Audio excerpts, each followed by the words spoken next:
Saludos, llega la tarde del lunes, momento idóneo para encontrarnos, conversar y compartir sobre temas económicos. Y es que la economía se parece tanto a la vida que yo diría que sin conocer cómo funcionan las leyes económicas, sin aplicarlas conscientemente, sin estudiarlas a diario, es muy difícil enfrentar la vida cotidiana. Es por ello que compartir conocimientos, información o simplemente experiencias sobre temas económicos de actualidad, les aseguro, nunca está de más. En programas anteriores les comentaba sobre la compleja situación económica atravesada en el año 2023, más adversa que los años precedentes si tenemos en cuenta que en el 2021 se logró un crecimiento del 1,3% en la economía. En el 2022 se comportó también de manera creciente con un 1,8%. Sin embargo, el 2023 nos hizo retroceder a valores negativos con un descenso entre el 1 y el 2%. El economista cubano José Luis Rodríguez, doctor en Ciencias Económicas y asesor del Centro de Estudios de la Economía Cubana, por demás, ministro de Economía en los duros años del periodo especial, hace un análisis detallado de la situación atravesada en este 2023 y las perspectivas nada halagüeñas para el 2024. En un contexto de compleja situación internacional que impone costos adicionales a la economía cubana, llevándola a funcionar como economía de guerra, se hace muy difícil elevar la eficiencia en la producción de bienes y servicios, lo cual ha retrasado la recuperación económica. La economía cubana en 2023 se agravó de forma notable, reflejando fuertes impactos hacia lo externo y lo interno, a lo que se añadió el efecto de un grupo de medidas que no dieron los resultados esperados. Sobre ello estaremos conversando en la tarde de hoy, pero antes de entrar en este tema, los dejo con la voz de Aleí Valdés, quien nos hace un resumen de algunas noticias sobre temas económicos que circulan por estos días en medios digitales. En la semana que concluyó, una noticia acaparó titulares en el entorno económico: el desarrollo de la segunda Feria Internacional del Transporte y la Logística. La misma tuvo como objetivo promover la inversión extranjera, fomentar la sustitución de importaciones, mejorar el rendimiento logístico del país, compartir experiencias en el campo del transporte y la logística y promover el uso de nuevas tecnologías. Sin duda alguna, fue una oportunidad para consolidar proyectos existentes y en negociación, así como para identificar nuevas oportunidades de negocio, lo que contribuirá al desarrollo sostenible del transporte en beneficio del país.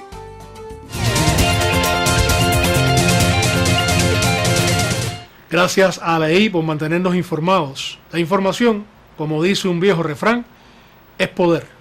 Así que volviendo al tema de hoy, el cierre económico de 2023, no todo fue negativo en el año.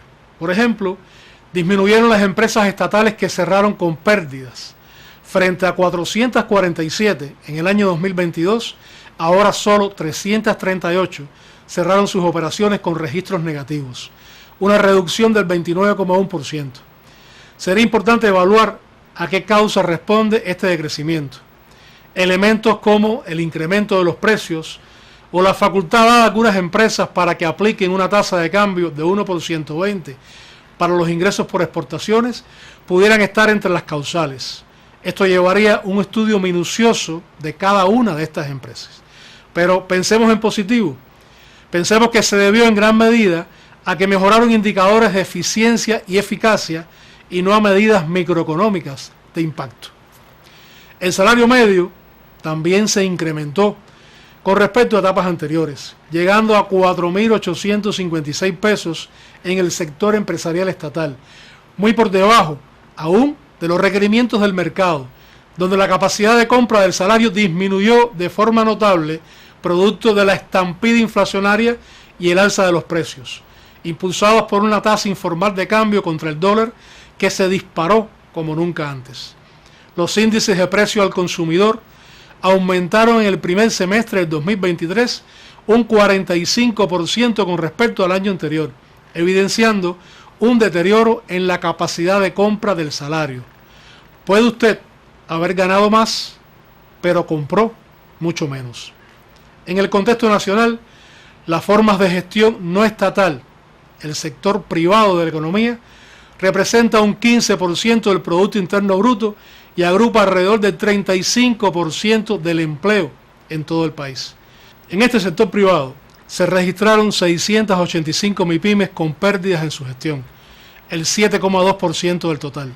Y yo me pregunto, ¿será real esta pérdida? ¿No estará trasladada a la estadística desde una doble contabilidad? Si terminaron con pérdida, ¿por qué no fueron a la quiebra? Son solo preguntas.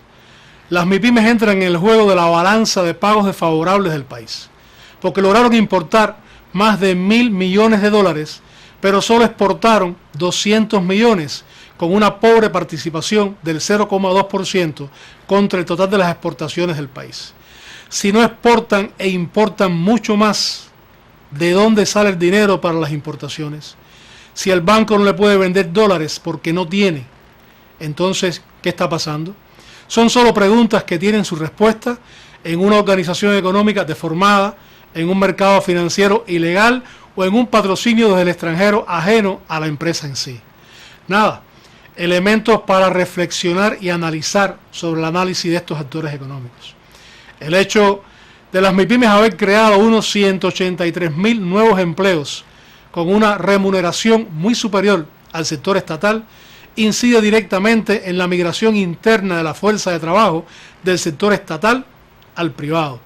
Y me he detenido un poco en los resultados del sector privado porque necesariamente merita una mirada al quehacer de estas nuevas empresas privadas, sobre todo porque hoy la microeconomía local se está sustentando en estos actores, más que en la oferta que pudiera llegar desde el sector empresarial estatal. Si de indicadores importantes en la economía hablamos, creo necesario destacar a las inversiones como una potencialidad para el desarrollo del país. En los últimos años, el esfuerzo inversionista se ubica en una proporción inferior al 10% del Producto Interno Bruto. Análisis realizados años atrás indicaban que para llegar a alcanzar un crecimiento de un 5% en la economía, era necesario invertir un 25% como mínimo del PIB. Soy de los que siempre ha defendido la teoría de que si no inviertes hoy, no tendrás crecimiento económico mañana. Y las pocas inversiones, sobre todo en sectores primarios de la economía, como la industria y la producción de alimentos, nos están pasando la cuenta. En 2023 solo se invirtió un 2,8% en la agricultura y un 0,5% en la industria azucarera, muy por debajo de los 5 años anteriores, donde la media de las inversiones en estos sectores estuvo mal también, pero entre un 3 y un 5%. Esta es una tendencia acumulativa que el país necesita detener y revertir de inmediato. Si no invertimos en estos sectores primarios de la economía, seguiremos de mal en peor. Por otro lado, las inversiones referidas a incrementar los servicios de electricidad, gas y agua solo llegaron al 10,8% del total invertido en el año, siendo tan obligatorio este sector para la necesaria estabilidad energética del país. Entre la energía, la producción de alimentos y el azúcar, no se llegó al 15% del total de las inversiones, aspecto que a mi modesto criterio se debe revertir si pretendemos una transformación económica real. Producciones agrícolas esenciales, como el arroz, decreció un 81% comparado con el año 2019. La producción de huevos decreció un 61% y un 49% la producción de leche, productos que sufrieron los mayores impactos negativos. Hacia esas producciones debe centrarse el proceso inversionista, por lo que representan para la cadena productiva y la economía circular invertir en producciones como estas. Hoy estamos importando arroz, huevos, leche, azúcar, cuando podríamos progresivamente ir produciéndolos aquí si ordenamos adecuadamente el proceso inversionista, algo así como referenciar y aplicar la ley de reproducción simple del capital de Carlos Marx. Dinero invertido me tiene que dar más producción de mercancía. Mientras utilicemos el dinero de la nación para importar y no para producir, estaremos retrocediendo en el desarrollo. Este es un tema que hay que ver desde la empresa, desde la UEB, desde la unidad agrícola. Dar también mayores libertades a la empresa para que decida, sin esperar que del plan nacional le toque alguna migaja. En el 2024 corresponde entonces avanzar en el plan de estabilización macroeconómica como elemento básico para corregir errores y distorsiones en el funcionamiento de la economía. Para ello es urgente implementar medidas para frenar el crecimiento de la inflación, medidas que no pueden dirigirse a los precios que son consecuencia y sí hacia las causas que provocan el estallido inflacionario, por lo que es necesario incrementar la oferta de bienes y servicios, reducir el déficit en el presupuesto del Estado, fundamentalmente en la administración pública, porque la salud, la educación y la cultura necesitan mucho más. Hay que también disminuir gastos y reducir la emisión de dinero sin respaldo productivo para cubrir estos gastos.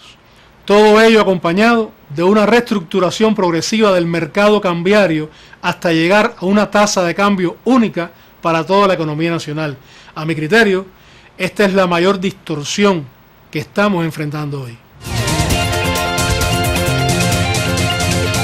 Estoy convencido que este es un tema donde queda aún mucha tela por donde cortar, que siempre es de interés porque repercute directamente en su economía doméstica, en su bolsillo, pero el tiempo se agota, 12 minutos nunca es suficiente, pero usted tenga por seguro que aquí, en Apuntes Económicos, siempre encontrará espacio para reflexionar sobre estos temas.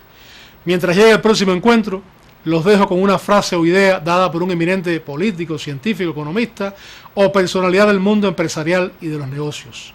Hoy les traigo una de Ernesto Che Guevara, quien nos legó un mensaje que dice: si no existe organización, las ideas después del primer impulso van perdiendo eficacia, van cayendo en el conformismo y pasarán a ser simplemente un recuerdo. Con este mensaje me despido. Encontrarnos nuevamente dentro de 7 días será todo un placer, siempre que usted esté convencido de que conversaremos sobre economía, que es como conversar sobre la vida misma. Hasta entonces les deseo salud y prosperidad, porque como siempre les recuerdo, la suerte esa no llega sola. Si quiere tener buena suerte, cuide su economía. Nos vemos.